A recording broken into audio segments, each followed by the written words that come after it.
പലപ്പോഴും പ്രതീക്ഷ അസ്തമിച്ചു പോയത്, നടക്കില്ല എന്ന് നാം തന്നെ വിധി എഴുതിയ ചില വിഷയങ്ങളുണ്ട്. ഒരുപക്ഷെ നമ്മുടെ മക്കളെ നോക്കിയായിരിക്കും, കുടുംബജീവിതത്തെ നോക്കിയായിരിക്കും, അല്ലെങ്കിൽ നമ്മുടെ വ്യക്തിപരമായ ജീവിതത്തിലെ പ്രയാസങ്ങളെ, പ്രതിസന്ധികളെ, രോഗങ്ങളെ, സാമ്പത്തിക ഭദ്രതകളെ നോക്കിയായിരിക്കും നമ്മൾ പറയുന്നത് ഇനിയും നന്നാകത്തില്ല, ഇനിയും ഗതി പിടിക്കത്തില്ല, ഇവിടം കൊണ്ട് ഞാൻ തീർന്നു, ഇത് ശരിയാകുമെന്ന് തോന്നുന്നില്ല, ഈ പ്രതിസന്ധി എന്നെ കൊണ്ടേ പോകൂ എന്ന് പറയുന്ന ഒരവസ്ഥകൾ നമ്മുടെ മുമ്പിൽ പലപ്പോഴും കയറി വന്നിട്ടുണ്ട്. അങ്ങനെ ചിന്തിച്ചിട്ടുള്ള ആളുകളുടെ ജീവിതത്തിൽ ഒരു വലിയ വിടുതൽ നടക്കാൻ ദൈവവചനത്തിൽ കൂടെ ഒരു ദൈവിക സന്ദേശമാണ് നിങ്ങൾക്ക് ഇന്ന് പകല് ഞാൻ പകരുവാനായിട്ട് ആഗ്രഹിക്കുന്നത്. വേദപുസ്തകത്തിനകത്ത് എബ്രായ ലേഖനം 11-ാം അധ്യായം അതിന്റെ 19-ാമത്തെ വാക്യം ഞാൻ വായിച്ചു കേൾപ്പിക്കാം. വാക്യം ഇങ്ങനെയാണ്: മരിച്ചവരുടെ ഇടയിൽ നിന്ന് ഉയർപ്പിപ്പാൻ ദൈവശക്തനെന്ന് എണ്ണുകയും അവരുടെ ഇടയിൽ നിന്ന് എഴുന്നേറ്റവനെ പോലെ അവനെ തിരികെ പ്രാപിക്കുകയും ചെയ്തു. അബ്രഹാമിന്റെ വലിയൊരു വിശ്വാസത്തെക്കുറിച്ചാണ് ഈ ഭാഗത്ത് രേഖപ്പെടുത്തിയിരിക്കുന്നത്. നമുക്കറിയാം, താൻ സ്നേഹിച്ച, താൻ പോറ്റി പുലർത്തിയ, ഏതാണ്ട് 10-17 വയസ്സ് വരെ കൂടെ കൊണ്ട് നടന്ന തൻ്റെ കുഞ്ഞിനെ യാഗം അർപ്പിക്കണമെന്ന് ദൈവം തന്നെ ഈ അബ്രഹാമിനോട് പറയുകയാണ്. അബ്രഹാം ദൈവശബ്ദത്തിന്റെ മുമ്പിൽ വ്യതിചലിക്കാതെ, ക്ഷീണിച്ചു പോകാതെ, ദൈവത്തിന്റെ മുമ്പിൽ ഉറപ്പും ധൈര്യവുമുള്ളവനായി നിന്നുകൊണ്ട് അവൻ ദൈവസന്നിധിയിൽ വിശ്വസ്തത ആചരിച്ചുകൊണ്ട് മനുഷ്യരോടോ അല്ലെങ്കിൽ തൻ്റെ ഭാര്യയായ സാറായോടോ ഒരു വാക്കുപോലും ചോദിക്കാതെ, തൻ്റെ ഒപ്പം ഉണ്ടായിരുന്ന ദാസന്മാരുടെ, ബാല്യക്കാരുടെ വാക്കുകൾക്ക് ചെവി കൊടുക്കാതെ, ദൈവശബ്ദത്തിന്റെ മുമ്പിൽ കാതു കൊടുത്തുകൊണ്ട് ദൈവശബ്ദത്തെയും ദൈവത്തെയും വിശ്വസിച്ചുകൊണ്ട് അബ്രഹാം തൻ്റെ പുത്രനായ ഇസഹാക്കിനെ കൊണ്ട് താൻ ദൈവം കാണിക്കാനിരിക്കുന്ന മലയിലേക്ക് പോകുവാൻ നീണ്ട 3 ദിവസ യാത്ര ചെയ്യുന്ന ഭാഗം ഉൽപ്പത്തി പുസ്തകത്തിൽ നമുക്ക് കാണാൻ കഴിയുന്നുണ്ട്. അത് ഉൽപ്പത്തി പുസ്തകത്തിൽ നിന്ന് എടുത്ത് അപ്പോസ്തലൻ എബ്രായ സഭയ്ക്ക് ലേഖനം എഴുതുമ്പോൾ, വിശ്വാസത്തെക്കുറിച്ച് പഠിപ്പിക്കുമ്പോൾ അവിടെ വ്യക്തമായിട്ട് ലേഖകൻ അബ്രഹാമിന്റെ വിശ്വാസത്തെക്കുറിച്ച് രേഖപ്പെടുത്തുകയാണ്. മകൻ മരിച്ചു പോകും എന്ന് തനിക്ക് നല്ല ഉറപ്പുണ്ട്. കാരണം ഒരാടിനെ യാഗം കഴിക്കേണ്ട സ്ഥാനത്ത്, ഒരു പശുക്കിടാവിനെ യാഗം കഴിക്കേണ്ട സ്ഥാനത്ത് തൻ്റെ സ്വന്തം കുഞ്ഞിനെ യാഗം അർപ്പിക്കുവാനായി ഇറങ്ങിത്തിരിച്ച അബ്രഹാമിന്റെ മനസ്സിനകത്ത് നെരിപ്പോട് കത്തുന്നത് പോലെ, ഉമി പുകയുന്നത് പോലെ ജീവിതത്തിൽ മനസ്സ് പുകഞ്ഞ് കത്തിക്കൊണ്ടിരിക്കുകയാണ്. ദൈവം കാണിക്കാനിരിക്കുന്ന വാഗ്ദത്തമായ ആ ദേശത്ത് തൻ്റെ മകനെ യാഗമർപ്പിക്കുവാനായി കയറി ചെല്ലുമ്പോൾ താൻ അവിടെ ഉണ്ടാക്കിയെടുക്കുന്ന യാഗപീഠത്തിന്റെ മേൽ വിറകുകൾ അടുക്കിയിട്ട് ഒരു യാഗവസ്തുവായ ആടിനെയോ പ്രാവിനെയോ പശുക്കിടാവിനെയോ വെക്കേണ്ട സ്ഥാനത്ത് താൻ ആറ്റുനൂറ്റി വളർത്തിയ തൻ്റെ കുഞ്ഞിനെ കൈക്കും കാലും കെട്ടി ആ യാഗപീഠത്തിൽ മേൽ വെക്കുക എന്ന് പറയുന്നത് ഒരു മനുഷ്യനെ സംബന്ധിച്ച്, പ്രത്യേകിച്ച് ഒരു ദൈവവൈതനെ സംബന്ധിച്ച് സഹിക്കാൻ കഴിയാത്ത ഒന്നാണ്. എന്നാൽ ഇവിടെ അബ്രഹാം ദൈവശബ്ദത്തിന് വിധേയപ്പെടുകയാണ്. മറു സൈഡിൽ അബ്രഹാമിനോട് പിശാച് പറയുന്നുണ്ട്, നിന്റെ കുഞ്ഞ് മരിച്ചു പോകും, ചാമ്പലായി പോകും, ഇനി ഒരു എഴുന്നേൽപ്പ് ഉണ്ടാകില്ല, മടങ്ങി വരത്തില്ല, ദീർഘവർഷങ്ങൾ കാത്തിരുന്ന് കൊതിച്ചു കിട്ടിയതാ നിനക്കൊരു കുഞ്ഞിനെ, അതുകൊണ്ട് യാഗമൊന്നും അർപ്പിക്കണ്ട, നീ നിന്റെ വഴിക്ക് പോ എന്ന് പിശാച് അബ്രഹാമിന്റെ കാതിൽ പറഞ്ഞു കാണും. എന്നാൽ ആ വാക്കുകളെ പോലും തിരസ്കരിച്ചുകൊണ്ട് അബ്രഹാം ദൈവസന്നിധിയിൽ വിശ്വസ്തനായി നിന്നുകൊണ്ട് അബ്രഹാം പറയുകയാണ്, മരിച്ചവരുടെ ഇടയിൽ നിന്ന് എഴുന്നേറ്റു വരുന്നവനെ പോലെ അവനെ തിരികെ പ്രാപിക്കുമെന്ന് വെച്ച് അബ്രഹാം മുമ്പോട്ട് യാത്ര ചെയ്യുകയാണ്. മരിച്ചവനെ പോലെ അവസ്ഥകൾ ജീവിതത്തിൽ കയറി വരുമ്പോൾ, ആ മരിച്ചവരുടെ ഇടയിൽ നിന്ന് ഒരുത്തൻ മരിച്ചു ഉയർത്തെഴുന്നേൽക്കുന്നത് പോലെ തൻ്റെ കുഞ്ഞിനെ ഉയർത്തെഴുന്നേൽപ്പിച്ച് തിരികെ കൊണ്ടുവരും, പ്രാപിക്കുമെന്ന വിശ്വാസത്തോടുകൂടെ അബ്രഹാം യാഗപീഠങ്ങൾ പണിത് യാഗപീഠത്തിന്റെ മുകളിൽ വിറകടുക്കി യാഗപുരുഷനായ തന്റെ കുഞ്ഞിനെ ആ യാഗപീഠത്തിന് മേൽ വെക്കുകയാണ്.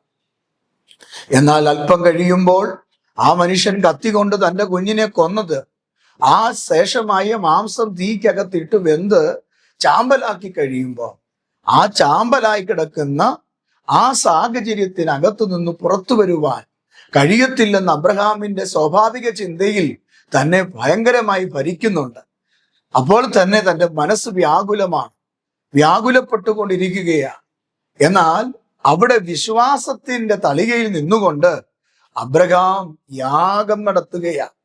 ഇന്ന് രാവിലെ ഞാൻ എൻ്റെ പ്രിയപ്പെട്ട പ്രേക്ഷകരോട് ഞാൻ ഇങ്ങനെ പറയട്ടെ, അബ്രഹാമിന്റെ മുമ്പിൽ തൻ്റെ കുഞ്ഞ് ചാമ്പലാകുമെന്ന് തനിക്ക് ഉറപ്പുണ്ടെങ്കിലും അതിനകത്ത് ദൈവത്തോടുള്ള വിശ്വാസവും സ്നേഹവും പ്രതീക്ഷയും പ്രത്യാശയും താൻ അത് മുതലാക്കിക്കൊണ്ട് അബ്രഹാം എന്തു ചെയ്തെന്നറിയാമോ?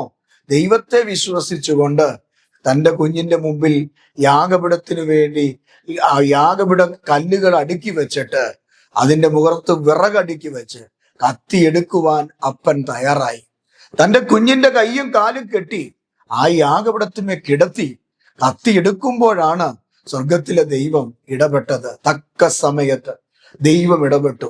സ്വർഗം ചാടിയിറങ്ങി, അബ്രഹാമേ അബ്രഹാമേ ബാലന്റെ മേൽ കൈവെക്കരുത് എന്ന് പറഞ്ഞ് അബ്രഹാമിനോട് ദൈവം ഇടപെട്ടുമ്പോൾ ആ ദൈവശബ്ദത്തിന്റെ മുമ്പിൽ അബ്രഹാം തലപൊക്കി നോക്കി. തലപൊക്കിയപ്പോൾ കണ്ടത് അൻപിമ്പാട് ദൂരത്ത് ഒരാട്ടുംകുട്ടി കൊമ്പ് കുരുക്കപ്പെട്ട് കിടക്കുന്നു എന്നാണ്. എൻ്റെ പ്രിയപ്പെട്ടവരോട് ഞാൻ പറയട്ടെ, അല്പം കഴിയുമ്പോൾ അബ്രഹാം ദൈവസന്നിധി വിശ്വസ്തനായതുകൊണ്ട് ദൈവശബ്ദത്തെ വിശ്വസിച്ച് അബ്രഹാം തന്റെ കുഞ്ഞിനെ കൊന്നിരുന്നെങ്കിൽ, കത്തിച്ചു കളഞ്ഞിരുന്നെങ്കിൽ ചാമ്പലായി പോകുമായിരുന്നു. എന്നാൽ ചാമ്പലാകുമെന്ന് പ്രതീക്ഷിച്ച സ്ഥാനത്ത് നിന്ന് ദൈവത്തിന്റെ ശബ്ദം കേട്ട് അബ്രഹാം തലപൊക്കി നോക്കിയപ്പോൾ ദൈവം തന്റെ കുഞ്ഞിന് യാഗമാകേണ്ട സ്ഥാനത്ത് ഒരാട്ടുംകുട്ടിയെ കൊണ്ടു കൊടുത്തത് വേദപുസ്തകത്തിൽ കാണുകയാണ്. അതുകൊണ്ട് ദൈവത്തിന്റെ ആത്മാവ് ശക്തവും വ്യക്തവുമായി ഇന്ന് രാവിലെ ഈ സന്ദേശം കേൾക്കുന്ന പ്രിയപ്പെട്ടവരോട് ആത്മീക ദൂത് വിളിച്ചു പറയുകയാണ്, നിന്റെ തലമുറ മരണത്തിന് കീഴടങ്ങാൻ ദൈവം അനുവദിക്കത്തില്ല. മരിച്ചു പോകുമെന്ന് നിന്നെ നോക്കി, നിന്റെ തലമുറയെ നോക്കി ഈ സമൂഹം, ഈ മെഡിക്കൽ സയൻസ് ഡോക്ടർമാര് നിന്നെ നോക്കി, ഈ സാഹചര്യം നിന്നെ നോക്കി, ഈ കടഭാരം നിന്നെ നോക്കി വിധി എഴുതി നിൽക്കുന്ന ഒരു പ്രഭാതമാണ് ഇന്നെങ്കിൽ ഇന്ന് രാവിലെ ദൈവത്തിന്റെ ആത്മാവി പറയാ, തലമുറയെ ചാമ്പലാക്കാൻ നോക്കുന്ന, ബുദ്ധിമണ്ഡലങ്ങളെ, ആരോഗ്യത്തെ ചാമ്പലാക്കാൻ നോക്കുന്ന, വിദ്യാഭ്യാസത്തെ ചാമ്പലാക്കാൻ നോക്കുന്ന, ആ കോഴ്സ് പഠിക്കാൻ ഇടവരാതെ, ആ ഡിഗ്രി എടുക്കാൻ കഴിയാതെ, ആ ജോലിയിൽ പ്രവേശിക്കാൻ കഴിയാതെ, ജീവിതത്തിൽ എവിടെയൊക്കെയോ തകർച്ചകൾ കൊണ്ടിട്ട് നിന്നെ ബന്ധിക്കാൻ നോക്കുന്ന പൈശാചിക മണ്ഡലത്തിനകത്ത് ചാമ്പലാകാൻ അനുവദിക്കാതെ അബ്രഹാം തന്റെ ഇസഹാക്കിനെ ദൈവത്തിന്റെ കൈ കൊടുത്തപ്പോൾ ദൈവം ആ ഇസഹാക്കിനെ അബ്രഹാമിന്റെ കൈ തിരികെ കൊടുത്തതുപോലെ പ്രിയപ്പെട്ടവരെ, ഇന്ന് രാവിലെ ദൈവശബ്ദം കേട്ട് ദൈവത്തിന്റെ വാക്കിന്റെ മുമ്പിൽ നിങ്ങൾ വിധേയപ്പെടാനും ഒരുക്കപ്പെടാനും തയ്യാറാണെങ്കിൽ ദൈവത്തിന്റെ മഹത്വവും കൃപയും നിങ്ങളിലേക്ക് എന്നും ഉണ്ടാകും എന്ന് ഞാൻ ആത്മാവിൽ ദൂത് പറയുകയാ. അതുകൊണ്ട് എന്നെ കേൾക്കുന്ന എൻ്റെ പ്രിയപ്പെട്ട സഹോദരങ്ങളോട് ഞാൻ ഇന്ന് രാവിലെ ഈ സന്ദേശം കൈമാറട്ടെ. നിങ്ങളുടെ കുഞ്ഞുങ്ങൾ തകരാൻ ദൈവം അനുവദിക്കത്തില്ല. ദൈവം നിങ്ങൾക്ക് തന്ന കുഞ്ഞുങ്ങൾ അനുഗ്രഹിക്കപ്പെടും. അവരെ ചാമ്പലാക്കാൻ ഏതൊക്കെ ശക്തികൾ നിങ്ങൾക്ക് ചുറ്റും നിങ്ങളുടെ കുഞ്ഞുങ്ങൾക്ക് പുറകെ നടന്നാലും അവിടെയും ജയം തരുവാൻ, ശക്തീകരിക്കാൻ, ബലപ്പെടുത്തുവാൻ ദൈവം മതിയായവനാണെന്നുള്ള കാര്യം നിങ്ങൾ ഇന്ന് പകൽക്കാലം മറക്കരുത്. അതുകൊണ്ട് അബ്രഹാമിനോട് ദൈവത്തിന്റെ ദയ ഉണ്ടായെങ്കിൽ ദൈവത്തെ അവൻ അനുസരിച്ചത് കൊണ്ടാണ്, ദൈവത്തെ അവൻ വിശ്വസിച്ചത് കൊണ്ടാണ്.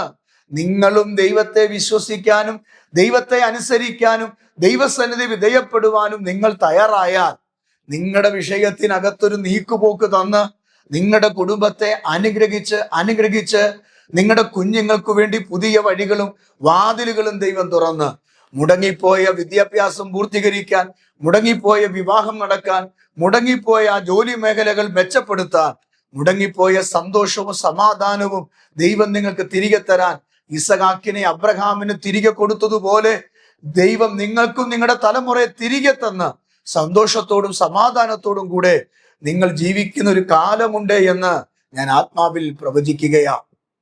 ഈ സന്ദേശം കേൾക്കുന്ന എൻ്റെ പ്രിയപ്പെട്ട സഹോദരങ്ങളോട് ഇന്ന് രാവിലെ ഞാൻ ഇങ്ങനെ പറയട്ടെ, അബ്രഹാമിന് ദൈവം ഇസഹാക്കിനെ തിരികെ കൊടുത്തതുപോലെ നിങ്ങളുടെ കുഞ്ഞുങ്ങളെ ദൈവം നിങ്ങൾക്ക് തിരികെ തരും. ആ തകർച്ചയിൽ, ആ വേദനയിൽ, ആ മരണപാശങ്ങൾക്കിടയിൽ നിന്ന് നിങ്ങളുടെ കുഞ്ഞുങ്ങളെ ദൈവം നിങ്ങൾക്ക് തിരികെ തരും. വിശ്വസിക്കാമോ? കുഞ്ഞുങ്ങളെ ഓർത്ത് ഭാരപ്പെടുന്ന ഒത്തിരി മാതാപിതാക്കൾ എന്നെ കേൾക്കുന്നു. പ്രിയപ്പെട്ടവരെ, ഒരുപക്ഷെ അനുസരണക്കേട് കൊണ്ടാകാം, ഒരുപക്ഷെ രോഗാവസ്ഥകൾ കൊണ്ടാകാം, ഒരുപക്ഷെ വരുത്തി വെച്ച കടങ്ങൾ, നഷ്ടങ്ങൾ കൊണ്ടാകാം നിങ്ങളുടെ കുഞ്ഞുങ്ങളെ ഓർത്ത് നിങ്ങൾ ഭാരപ്പെടുന്നത്. ഒരുപക്ഷെ ഒരു വിവാഹം നടക്കാൻ കഴിയാതെ, ഒരു ജോലി കിട്ടാൻ കഴിയാതെ എവിടെയോ നിങ്ങളുടെ കുഞ്ഞുങ്ങൾ സ്റ്റക്കായി കിടക്കുകയായിരിക്കും. എന്നാൽ കരയുന്ന അമ്മയോട്, കരയുന്ന അച്ചായനോട് ഞാൻ ദൈവാത്മാവി പറയാ, നിന്റെ തലമുറ ചാമ്പലാകാൻ എൻ്റെ ദൈവം അനുവദിക്കത്തില്ല. ആ യാഗപീഠത്തിന്റെ അരികിൽ ദൈവത്തിന്റെ ശബ്ദം കേട്ടിട്ട് അബ്രഹാം തലപൊക്കി നോക്കിയപ്പോൾ അൻപിൻപാട് ദൂരത്തൊരാട്ടുംകുട്ടി കൊമ്പ് കുരുക്കപ്പെട്ട് കിടക്കുന്നത് കണ്ടെങ്കിൽ നിങ്ങൾക്ക് വേണ്ടി, നിങ്ങളുടെ തലമുറയ്ക്ക് വേണ്ടി, നിങ്ങളുടെ മക്കളുടെ ഭാവിക്ക് വേണ്ടി ചിലത് ദൈവം കുരുക്കിയിട്ടിട്ടുണ്ട്. ദൈവം ചിലത് കരുതി വെച്ചിട്ടുണ്ട്. അതുകൊണ്ട് എങ്ങനെയാ ഫീസ് അടയ്ക്കും, എങ്ങനെയാ കോഴ്സ് കംപ്ലീറ്റ് ചെയ്യും, എങ്ങനെയാ പഠനം പൂർത്തീകരിക്കും? ഭാരപ്പെടേണ്ട. എങ്ങനെ കൊച്ചിനെ കല്യാണം കഴിപ്പിച്ച് അയക്കും? എൻ്റെ കയ്യിൽ ഒന്നുമില്ലല്ലോ, ഭാരപ്പെടേണ്ട. എങ്ങനെ എൻ്റെ കുഞ്ഞിന്റെ ജീവിതത്തിൽ ഒരു വിശാലതയ്ക്ക് വേണ്ടി അനുഗ്രഹം ഉണ്ടാകും? ഭാരപ്പെടേണ്ട. ചിലത് കൊമ്പ് കുരുക്കി കിടക്കുന്നത് പോലെ നിന്റെ മക്കൾക്ക് വേണ്ടി ചിലത് കുരുക്കി കർത്താവ് ഇട്ടിട്ടുണ്ട്. എന്തിനാ കുരുക്കിയിട്ടിരിക്കുന്നേ? അത് മറ്റാരും എടുത്തുകൊണ്ട് പോകാതിരിക്കാൻ. നിനക്ക് വേണ്ടത് നിന്റെ കൈ വരാൻ, നിങ്ങൾക്ക് അവകാശപ്പെട്ടത്, നിങ്ങളുടെ കുഞ്ഞുങ്ങൾക്ക് അവകാശപ്പെട്ടത് നിങ്ങളുടെ കയ്യിൽ വരാൻ.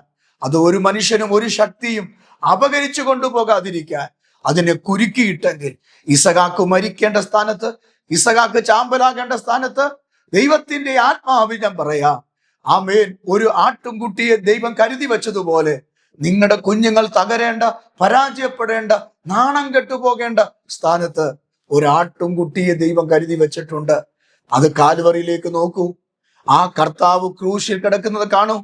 ആമേൻ, കുരുക്കപ്പെട്ടവനായി, ആമേ, കൊമ്പ് കുരുക്കപ്പെട്ട് കിടക്കുന്ന ആട്ടുംകുട്ടിയെ പോലെ കാൽവറിയിൽ 2 കൈകൾ നീട്ടിവെച്ച് ആണിയടിക്കപ്പെട്ട്, കാലിൽ ആണിയടിക്കപ്പെട്ട് ശരീരം തൂങ്ങിക്കിടക്കുന്നത് പോലെ കാൽവറിയിൽ കുരിശിന്മേൽ തൂങ്ങിക്കിടക്കുന്ന ആ കുഞ്ഞാടിനെ നിങ്ങൾ നോക്കൂ. നിങ്ങളുടെ കുഞ്ഞുങ്ങൾക്ക് വേണ്ടി, നിങ്ങൾക്ക് വേണ്ടി, എനിക്ക് വേണ്ടി, നമ്മുടെ മക്കൾക്ക് വേണ്ടി ദൈവം ക്രൂശിൽ യാഗമായി തീർന്നു. അതുകൊണ്ട് ഇന്ന് രാവിലെ എന്നെ കേൾക്കുന്ന എൻ്റെ പ്രിയപ്പെട്ട സഹോദരങ്ങളോട് ഞാൻ പറയാം, മരിച്ചു കിടക്കുന്നവരുടെ ഇടയിൽ നിന്ന് അവരെ തിരികെ പ്രാപിക്കുന്നത് പോലെ ദൈവം ചില കാര്യങ്ങൾ നിങ്ങളുടെ കയ്യിൽ തരും. തിരികെ പ്രാപിക്കും, തിരികെ വാങ്ങിക്കും. നിങ്ങൾ അനുഗ്രഹിക്കപ്പെടും, നിങ്ങളുടെ കുടുംബം അനുഗ്രഹിക്കപ്പെടും, നിങ്ങളുടെ മക്കൾ മെച്ചപ്പെടും. വിശ്വസിക്കുന്നോ? എങ്കിൽ ഞാൻ നിങ്ങൾക്ക് വേണ്ടി ഇന്ന് രാവിലെ പ്രാർത്ഥിക്കാം.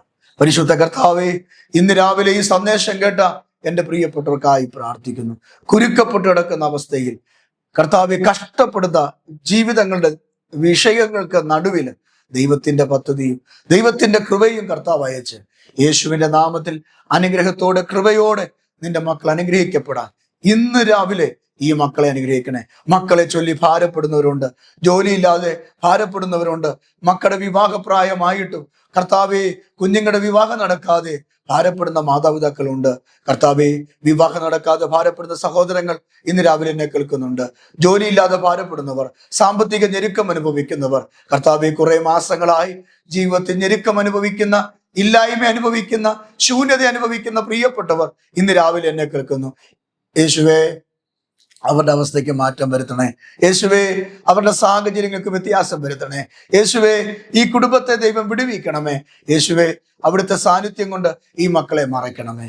പിതാവിന്റെയും പുത്രന്റെയും പരിശുദ്ധാത്മാവിന്റെയും നാമത്തിൽ ഈ മക്കളെ ഞാൻ അനുഗ്രഹിച്ചു പ്രാർത്ഥിക്കുന്നു. യേശുവിന്റെ സ്നേഹം ഇവരുടെ മേൽ എപ്പോഴും എപ്പോഴും ഉണ്ടായിരിക്കുമാറാകട്ടെ. യേശുവിൻ നാമം തന്നെ, ആമേൻ. അതേ പ്രിയമുള്ളവരെ, കർത്താവിന്റെ സ്നേഹം നിങ്ങളുടെ കൂടെയുണ്ട്. നിങ്ങളുടെ കുഞ്ഞുങ്ങളെ ഓർത്ത് നിങ്ങൾ ഭാരപ്പെടേണ്ട. ആമേ, തലമുറ മരണത്തിന് അധീനമായ വിഷയത്തിൽ കൂടെ കടന്നുപോയാലും ആമേ ചാമ്പലാകുന്ന വിഷയത്തിൽ കൂടെ കടന്നുപോയാലും അതിനകത്തു നിന്ന് ഇസഹാക്കിനെ ആമെ തിരികെ കിട്ടിയതുപോലെ നിങ്ങളുടെ തലമുറയും തലമുറയുടെ നന്മകളെയും തിരികെ കിട്ടുവാൻ ദൈവത്തിന് പദ്ധതിയുണ്ട്. ഒന്നും കൊണ്ട് ഭാരപ്പെടേണ്ട. ഈ സന്ദേശം നിങ്ങൾക്ക് അനുഗ്രഹമാകുന്നെങ്കിൽ ഞങ്ങൾ മറ്റുള്ളവർക്ക് ഇത് ഷെയർ ചെയ്യുക. നിങ്ങളുടെ പ്രാർത്ഥനാ വിഷയം കമന്റ് ബോക്സിൽ എഴുതിയിടുക. തീർച്ചയായും ഞങ്ങൾ നിങ്ങൾക്ക് വേണ്ടി പ്രാർത്ഥിക്കും. നാളെ ഇതേ സമയം മറ്റൊരു ദൂതുമായി നമുക്ക് കാണാം. ദൈവം നിങ്ങളെ സമൃദ്ധിയായി അനുഗ്രഹിക്കുമാറാകട്ടെ. ആമേൻ.